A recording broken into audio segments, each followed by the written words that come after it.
Okay, so I might be at work and having my lunch break, but I'm reading Adam Savage's book and coming up with ideas for the pine build. I think I'm going to approach this a little bit differently than others, and I'm going to make it more instructional. So I'm going to take some ideas from the book, implement them into this build, and while a lot of processes might seem very much the norm for myself, after having built so many guitars, I'm going to do it more instructional. And yeah, I think a good place to start is compiling a list or lists. Let's see how things go. One of the very important things is wood selection and proper wood selection. So that's why I am at, what do you call it? Lumberyard, timber store. There we go.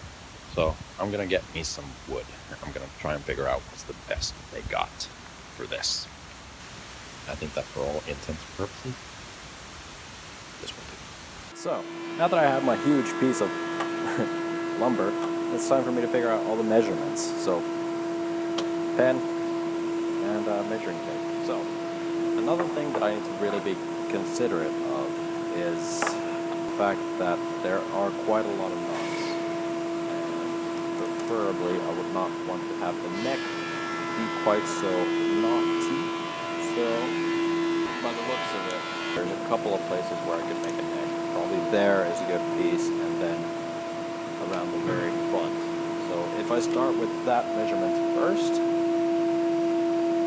I leave a good bit of leeway. With a good bit of space, there would be better. Just gotta make sure that I get my two bodies worth. And you're noticing I'm doing a T style, so the dataless model. That's mainly for the sake of the fact that if I were to do double cutaway, yes, it would look great. But to be honest, I'm worried about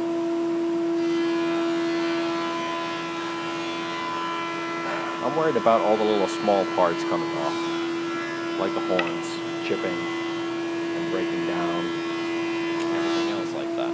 So that would be cool. And for the body, once again, I'm leaving a little bit of extra. Say about there. And then I'll cut the other one accordingly. So now I have two different blocks that I'm going to cut. And yes, there is a lot of wood. It keeps on going forever, but this is also going to be Jay's lumber. So while he didn't buy his own, I'm not going to disqualify him from that. So at least we have the same starting point, so to speak. Alright, so here we go. I'll do that cut first, just because it's easier.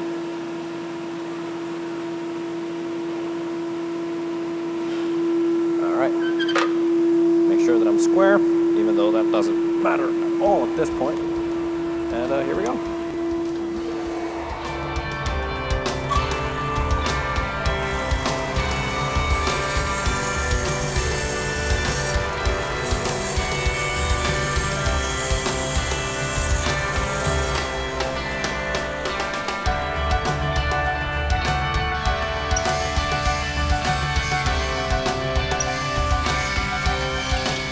So that's my neck.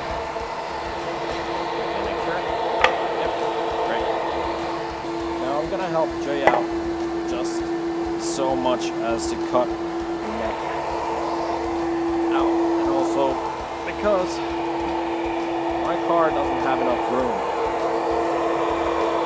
for this much wood. So this is better than I trim it down.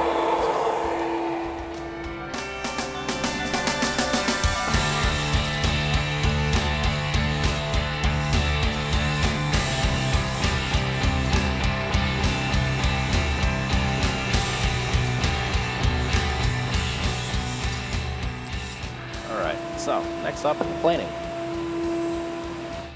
I decided to save that a little bit for back plates and headstock veneers and stuff like that, because this entire thing is going to be made out of pine. The entire thing, everything, all the wood parts.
we had decided otherwise. We're gonna cut out the headstock veneers and the fretboard. Now the fretboard's gonna be 8mm. A little bit of excess, especially because I know this bandsaw especially doesn't cut exactly straight. So what I'm doing now, I'm just using my finger as a guide. Give me a rough idea of where to cut. Gonna have the square edge lined up against the fence, and that should, in theory, work. Whether this has been fixed in the last few months, that I don't know. I haven't been in this workshop for a while, so let's see what happens, really. I mean, what could possibly go wrong? Let's test it out on something not that valuable.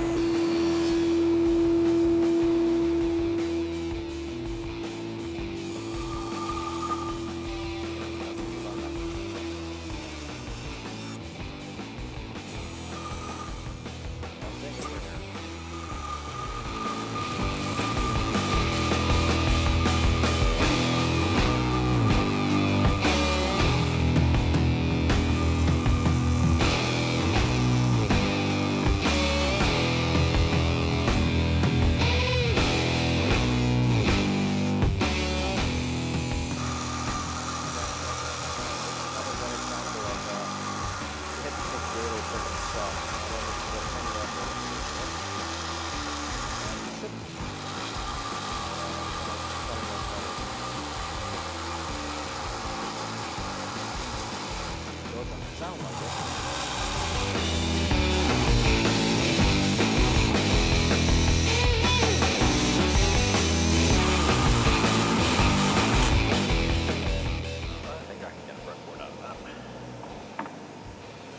Same thing with this.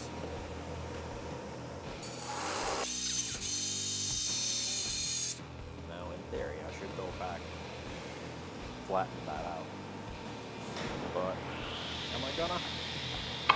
Not really.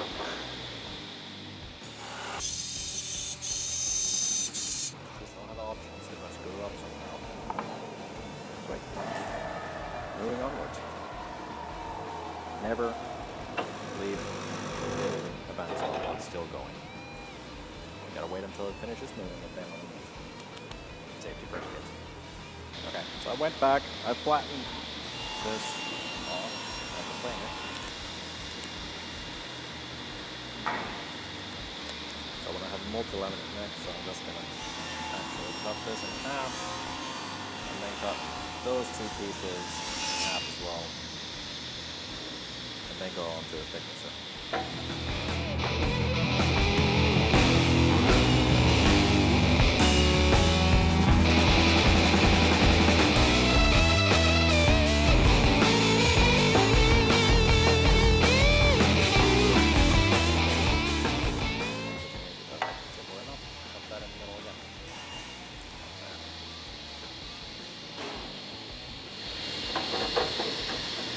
Back to note, I'm not just careless when it comes to actual proper wood, but fine. I don't really mind that I'm doing this a little quicker.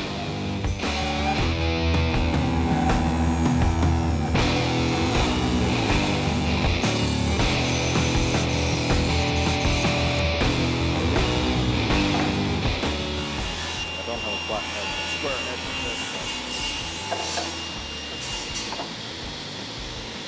best I can, I guess.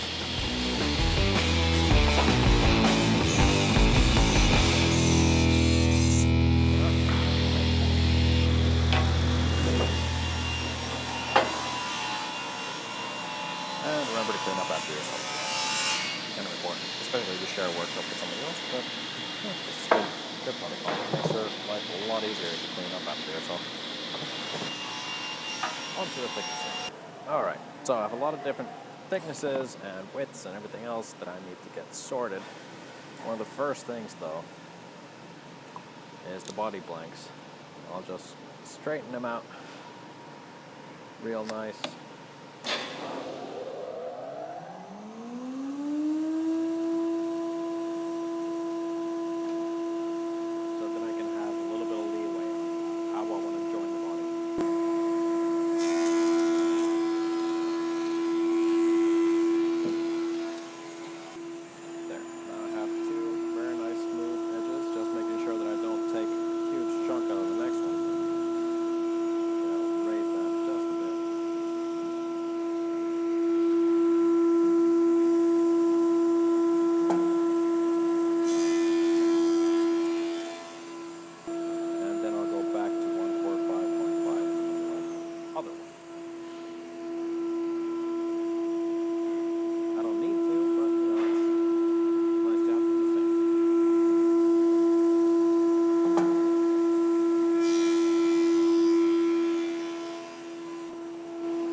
normal strap stall body, for example, normally that's about 45 mil thick.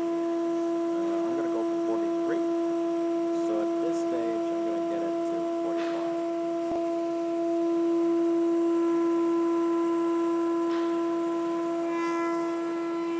It's not really taking off anything,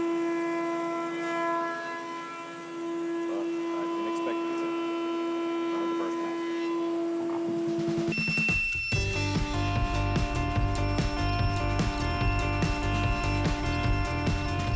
Next up, we have all the smaller pieces.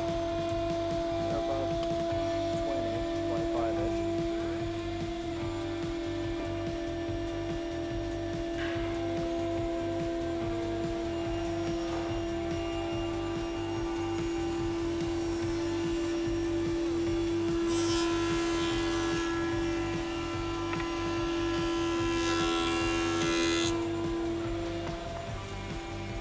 Unless you really know what you're doing, I don't suggest putting in such small pieces. Unless you actually know the machine somewhat well. I've worked on this machine quite a lot, so I have experience on how to use it properly without doing it myself.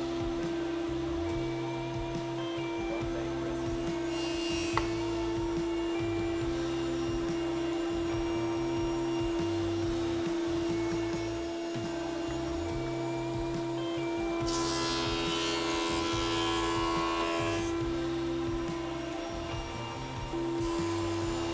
I don't want to take off too much. These are basically my neck laminate.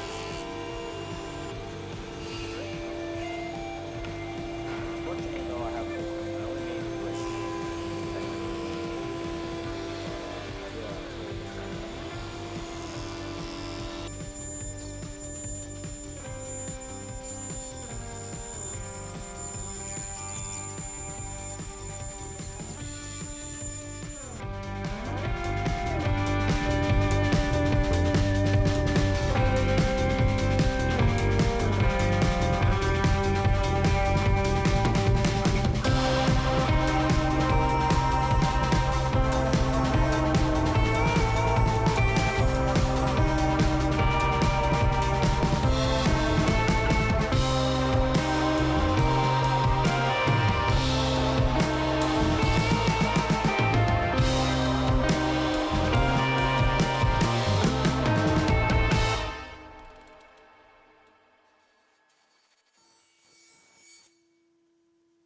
The more I'm getting into this whole project, the more I'm realizing how stupid it all is. But hey, it can still turn out to be something really good. You never know.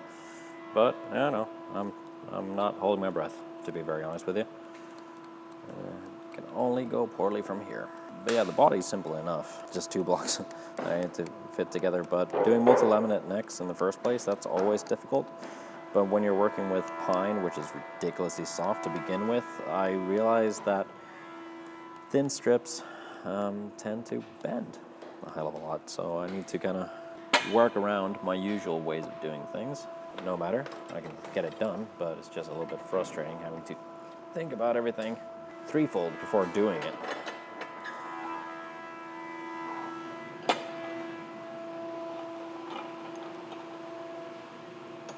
Okay, see, I knew that was going to happen. So,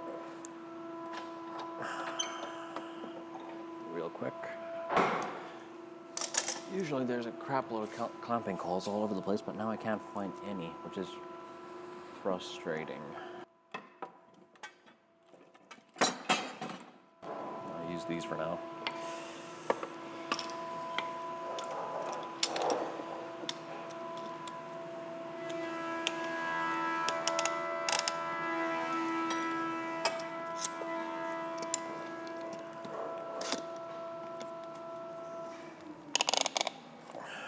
Okay, but now what on the other side? And am I going to have the same sort of issues when I try and glue in the neck? That's what I'm mostly worried about. It's the whole neck issue, because it is, well, it is what it is. It's crap loads of pine and stuff that doesn't want to work with you all that well. thing is that I can't even apply too much pressure on this because the clamps will just dig in like hell. But it looks like that's gonna be all right. Not the best joint I've made, but then again, this isn't like gonna be the best guitar I've made. That's not the point. The point is, can I make a guitar out of this? All right, neck-wise, moving onwards. I have a couple of different sizes here, so I'm doing a 6 slam. There's 2 strips here that are a bit thinner than these 4, and I don't know whether that's just a stylistic option at this point or whether it's going to improve stability somewhat. But the main thing is to make sure the grain pattern always changes. Because if you have the grain going the same direction with each laminate, you're basically going to end up with a very bendy neck. The reason you make something multi-laminate in the first place is to increase that stability. So hopefully that will be true in this case as well. When it comes down to it, it's like the fretboard I'm not worried about, the body I'm not worried about, is the neck. Because that takes so much tension from the strings. And everything else that it has to endure, it's kind of a lot. Most people don't realize how much string tension actually affects the neck itself. There's a reason why there's a truss rod. I mean, this is going to have a truss rod, but yeah, I'm blabbering at this point. Let's concentrate on glue. Now, because I have worries about things, I'm really interested to see what Jay's going to do with his guitar, and whether he has any similar worries or whether he's just going to go balls out and try and do something completely different. It'll be interesting. And I already know that, well, as much as it sucks, Jay doesn't really watch IP's videos, and he isn't on any social media, so he's not going to see what I'm doing, so he can't copy me. But he might look up some other videos or tutorials on how to do stuff. It's going to be interesting to see how he decides to go about it. But frankly, I think this is the only logical option you have, because having a block of pine is just going to bend everything to hell. I'm moving way too slow. Yeah, this is a really dumb idea, but it is what it is. Pine is also bad because it has a lot of sap. So if that sap gets in the glue joint, I'm screwed. That's why I decided to take the best parts that didn't have any branches, or any knots or anything like that for the neck. I cut out a good bit of extras and picked out the best pieces to do this out of. Now, because my clamping calls are not long enough, I need to improvise. Yep. There we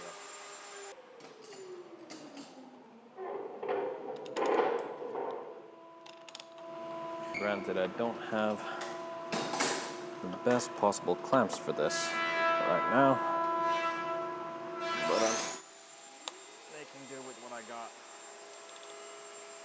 See if I can find a better one. Well, it's overkill, but it will do.